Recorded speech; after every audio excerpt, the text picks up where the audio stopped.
Welcome to Energy Stew. This is Peter Roth, your host. And I'd like to ask you, who have you been channeling lately?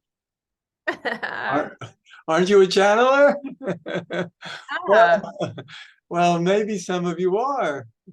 Maybe we all are in many ways that we don't realize. Some of us are more very present and conscious of it. And so I want to get into that in the show today with our wonderful guest who does amazing channeling and has incredible wisdom herself, Anjie Hipple. Anjie, welcome to Energy Stew. I'm so happy that you could be here. Hi, Peter. Thank you so much for having me. I really appreciate it. I'm here with my sweetheart, Chuck. He's Yeah, my wingman today and always. well, I see. You're so great that you have a partner, and and so you didn't start out as a knowing channeler. You Yeah. started out in a very protected environment, right? Yes, my whole experience, almost all of my experience was in a fundamentalist Christian home. My father was a Baptist minister of the Jerry Falwell variety. As I became an adult and got married, I tried on other facets of Christianity, mystics, Madame Guyon, and some of that more charismatic, prophetic Edgar Casey world of Christianity. But I was pretty much a diehard fundamentalist Christian and raised my kids as such. And about 6 or 7 years ago, I started having a really radical awakening. I went through a series of unfortunate but really, truly fortunate events. My marriage came apart, 27 years, my father died, a lot of kind of chaos in my external environment and in my family and so on. And, but it was a beautiful gift because I started this awakening process. And I was really being called forward and out of religion and out of a lot of my limited perspectives and belief systems. And so it's been a really amazing, kind of awe-inspiring, also very intense few years of growing, getting my ego crushed on a regular basis, and towards a couple of years ago, in the midst of this real intense surrendering, learning, growing, questioning, self-inquiry, lots of meditation, I had an angelic group come and visit me. How did And you know that they did? you want to tell that part, sweetie? No, I'm not sure what you're talking about. So we Chuck and I were sitting on the couch Oh, one night and we were watching a beautiful channeler. He had introduced me. Chuck is my second partner in life, my first and only spiritual partner. We've been together a few years now. He came to me in the aftermath of all the insanity I was going through, and he first introduced me to channelers. You know, when even I guess when we were dating, we would watch like Daryl Anka and Bashar and different channelers. And first, I thought it was kind of crazy. And then but I would listen to the message and I would think, wow, that message is really transformative for me. That really speaks to me. That really does something inside of me to set me free. So I became more open to channeling. And we made some fun trips with Cryon and um, Abraham Hicks. And we were just like so many of the people in your audience, probably big consumers of this spiritual adventure. And so one night we were sitting on the couch watching a beautiful channeler, and Chuck looked at me and he said, "You could do that." And I was just open enough at that point not to say no to any possibilities. And that night, actually, I began to have a huge visitation with a lot of really wild phenomenon. And I got my first message, typed it up when I got up in the morning, shared it with Chuck that night. And we've been channeling together in the evenings on our sofa with a recorder for a couple of years now. Almost every night we receive a visit from someone. The primary group that We channel as a group called Judah. They're a collective of about 350,000 angels. They work under the auspices of Archangel Michael, and they are kind of like the Oprah of the party. They're the hosts. They're the ones that vet all the other different beings that come to this party and introduce us to lots of different beings. They're the gatekeepers, and we just have a wonderful time. It's been. I've been listening to some of your videos, and they're so profound and positive, and you do such a great job with it. I'm, just not, it's not about just them channeling through. You're, an ideal candidate for them to work with, and it's, so it's great to see not only them, but to see your relationship with them as well. Absolutely. One of the things I think you kind of skipped on that was kind of important is when all this started is she came to acupuncture for some physical symptoms, and once we got those straightened out, and I said she didn't need to come anymore, she said, "Oh, but I want to come. I want to come. Is there not something else I can do?" And I said, "Well, there's this thing called spiritual acupuncture." Mm-hmm. And we started doing spiritual acupuncture, and she had an amazing spiritual experience with one of the treatments. Well, wait a second. I've never heard of spiritual acupuncture. I've had plenty of acupuncture in my life, but what's the difference? Well, the truth is a good acupuncturist finds what level the out of balance is on, energetic out of balance is, physical, mental, emotional, or spiritual. And most of the people, it is spiritual. But the type treatments I do are different, because what happens is the Pleiadians are the ones who have given me lots of information about acupuncture. They've taught me how to do certain treatments to heal things that I don't know other people can do, and we're not taught in school. So what happens is I'll go in with a patient and I'll ask them if there's anything in particular they want to work on. Now, the truth is there's two things are the most commonly asked for: opening up their heart or getting rid of fear. These tend to be the two most things. So those, shock related things, that's one of the things. But they'll tell me, and then I'll go and sit for a couple of minutes of meditation, and then I will get the answer. It will come to me, and then I'll go in and do that treatment.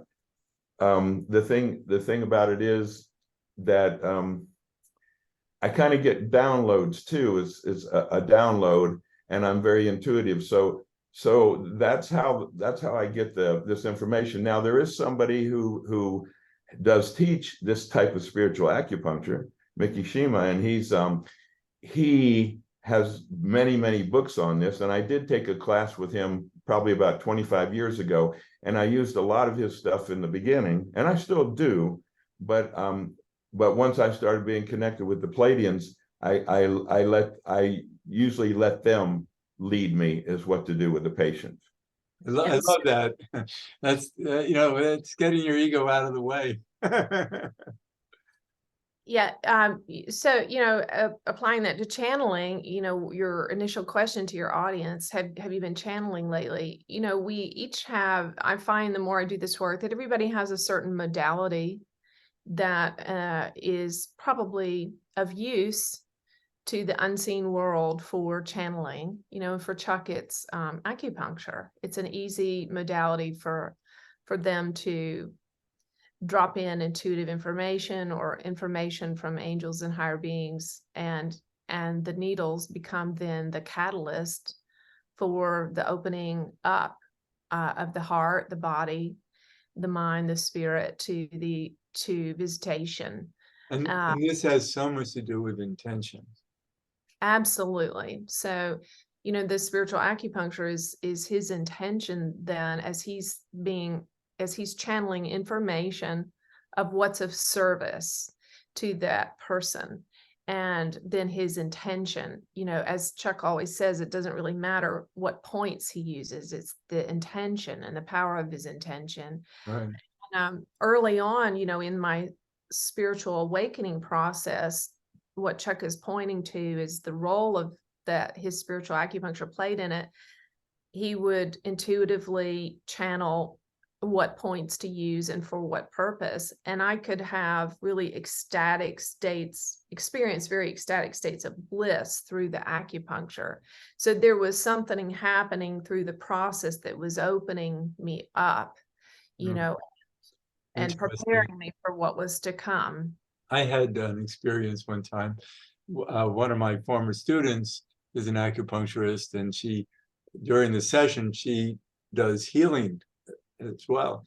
And when I was done with the session with her, she said, "You should come up with some new idea for healing." And we walked 10 feet to her door, and within that 10 feet, I was downloaded with a whole new healing system from somewhere in the universe. And I've been using it with many people now for many years, and it's wonderful. So acupuncture is great, especially with special people. You said there were other modalities of opening up channeling. Sure. Well, you know, with my experience, it was that big, booming, direct voice channeling that can be so magical and kind of engaging for people because it's so smells so much of the other world, you know. But I know that people are channeling through in business with business decisions, you know, teaching children. Well, maybe let's just say that is that not just called intuition, and you know, can come from your soul instead of channeling beings from somewhere else. Absolutely. Well, the way Judah described this to me, because I get a lot of questions about this when I work with people. They'll say, well, is this my higher self? Is it just my mind? Is it angels? Is it interstellar beings? Is it the Holy Spirit? What's going on here? So Judah gave this metaphor. If you think about baking a cake, you have eggs, you have sugar, you have milk, you have flour, you have these different ingredients, and they're separate entities or processes, right? But when you break them all apart, I'm sorry, you're really distracting me, sweetie. Sorry. Okay, I need you to be still. Sorry. That's Let me start that. That's perfect. Everything is perfect, right? Yeah, let me start that part over, Peter. So Judah gave an illustration to kind of explain this process when people are trying to discern where is the information coming from.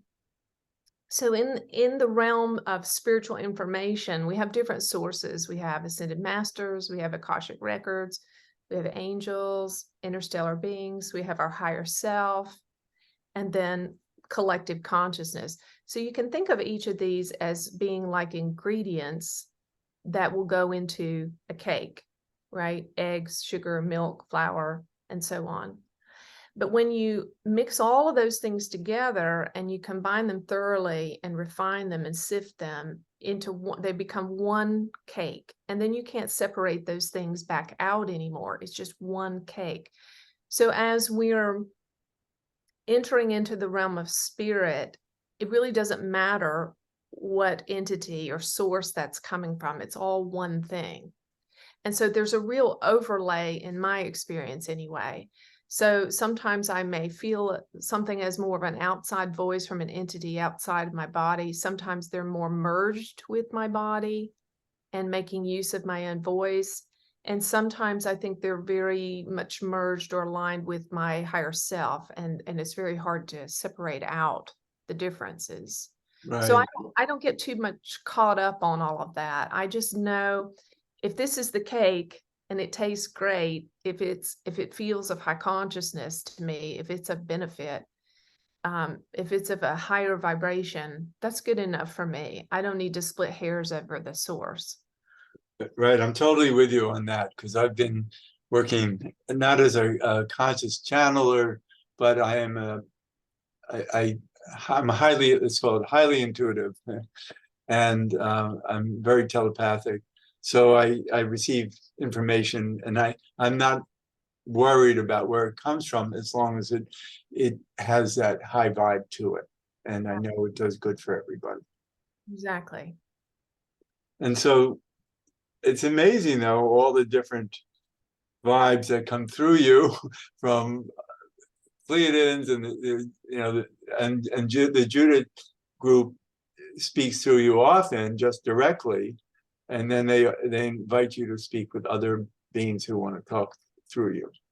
Yes. Mm-hmm. Excuse me a minute. I'm sorry. I just need to correct myself. I misspoke a minute ago. I gave them a different acupuncturist name. The main one who taught me was Miko Sankey. Miko Sankey. How do you spell that? Sankey. Okay, that's great.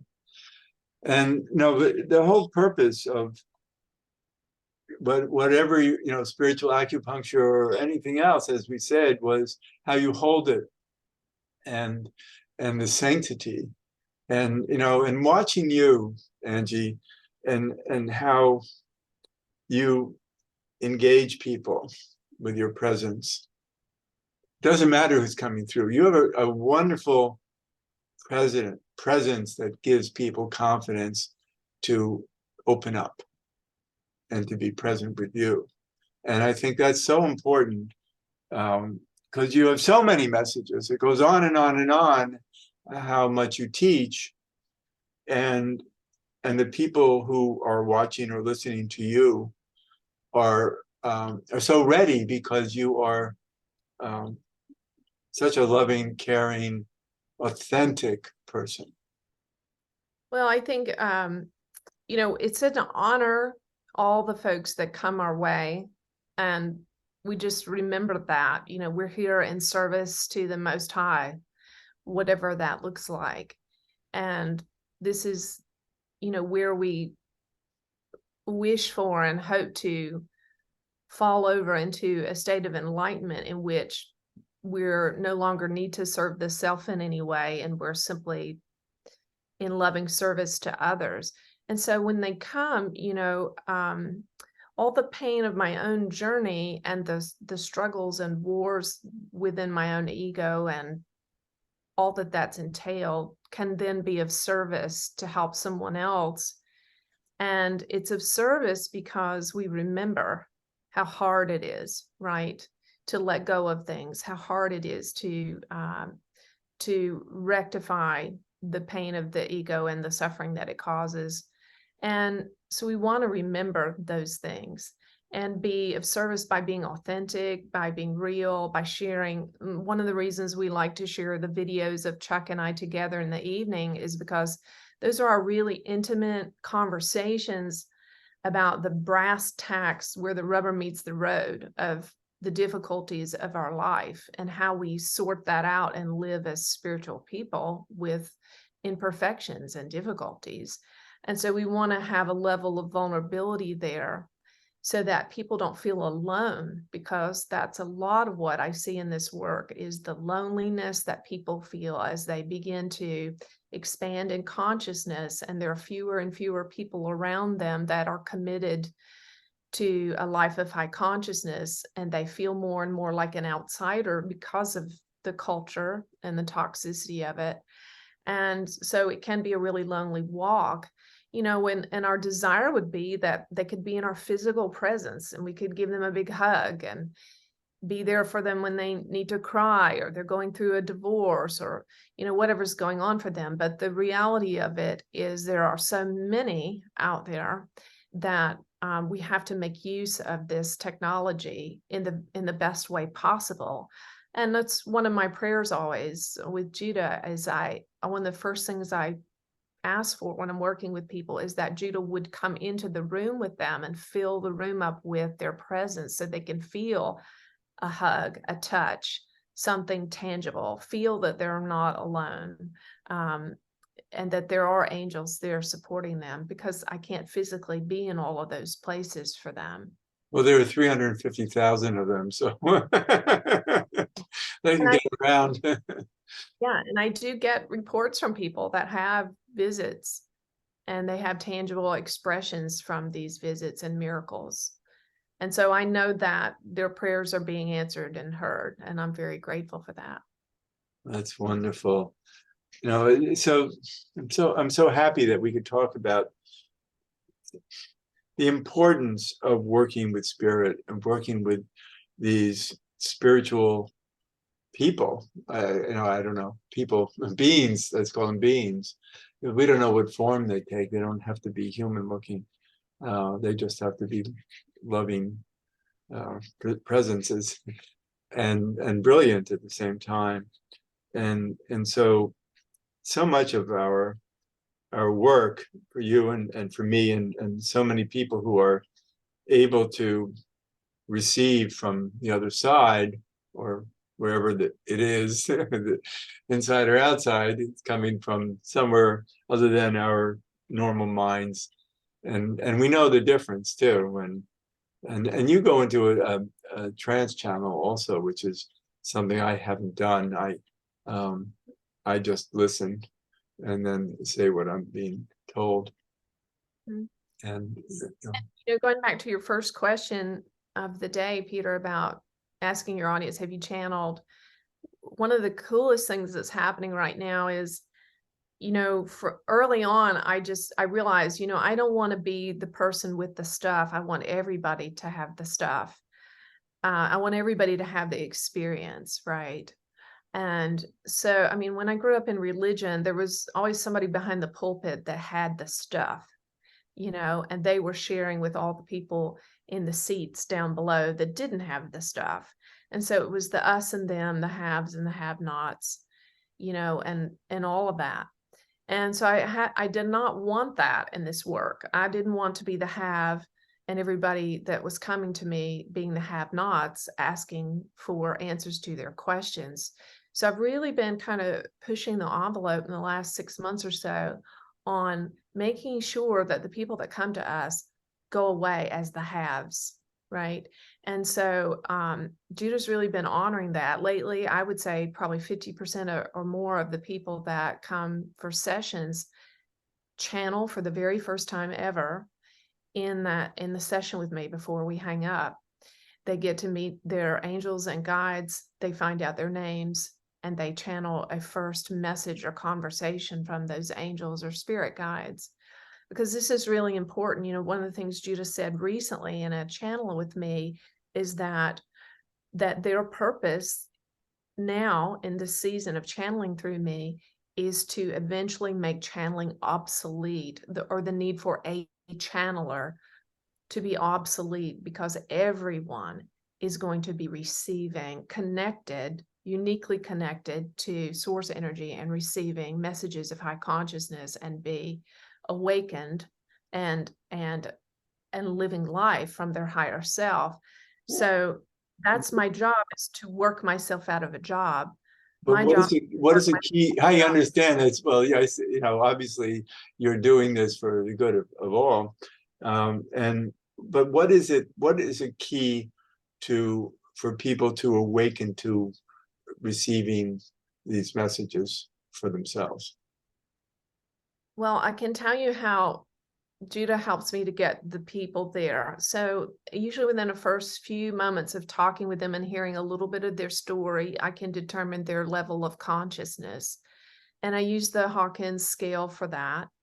And generally, I receive that as information. This person is a 100, a 50, a 300. And I work with everyone, Peter, from sex workers to psychologists and medical doctors and spiritual teachers and spiritual healers. So I have the gamut of, 50 to 700 on that scale that I'm working with. So Judah gives me that information along their level of consciousness, but I don't tell it to them. I let them look at the map, and I let them find their own level of consciousness. Then what rises? How does the consciousness rise to be able to then channel? Well, I actually do it through energy work. So let's say that Judah, let's say that they say to me, well, I think I'm a 200. And Judah will either confirm or adjust that a little. And usually they're spot on, right? Usually they can look at the map and nail it within a few 50 points or so. And so then once we know where they are, I know that, let's say that 200 is a solar plexus area. I will begin to feel it in my body. I might feel a fire in my solar plexus or not in my solar plexus. I basically am able to physically feel in my physical body where they're stuck, where the level of consciousness has ceased to rise in their physical form. And so I just begin right there. I just ask them to kind of drop into a meditative kind of daydream like alpha state. And I just ask them to feel the energy. I tell them where I feel it. I say, you should feel it there. And within a few seconds, they'll say yes. And then we just begin just energetically moving the energy up, and basically what some people might call a Kundalini awakening type of experience.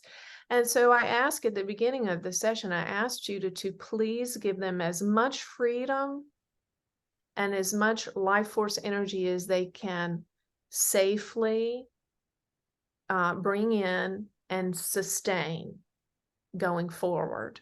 So I'm not wanting them to have some kind of, amazing experience that they can't, continue after our time. Yeah, they can't replicate it. You want something they can carry. Yeah, I want it to be sustainable. Right. And so as we go through this process, I'm kind of talking and teaching them as we go so that they can replicate it themselves again later when they're alone. So a lot of times it's kind of difficult to describe, but they might be coughing or kind of dry heaving, or they might enter a state of bliss. Sometimes their countenance really changes. They look lighter, they look brighter, even so much so satisfying for you too to see that. It's awesome. Yeah. Well, we're getting to the end of the show, and Anjie Hipple, I'm so grateful that I could talk with you, and I do want to talk with you more because I'd also love to hear from the Judah channel, the Judah group. But people can reach you through the Judah, JUDAH channel at gmail.com, or go to your website, thejudahchannel.com. Yes. Great. Yeah, thank you. I'm so happy, and I hope that we can do a show again soon with some of these messengers coming through and talking to us too, because it's wonderful to see the transformation in you and the difference in language in you as they start speaking, that you actually embody their language as well. Very cool. So Anjie, thanks so much for being a guest on Energy Stew. I've loved talking with you. Having us. Thank you so much. It's a joy to meet you. Thank you. And this is Peter Roth, your host of Energy Stew at prn.live. I can be reached at peter@heartriver, HEART river.org. I'd love to hear from you. And thanks so much for listening.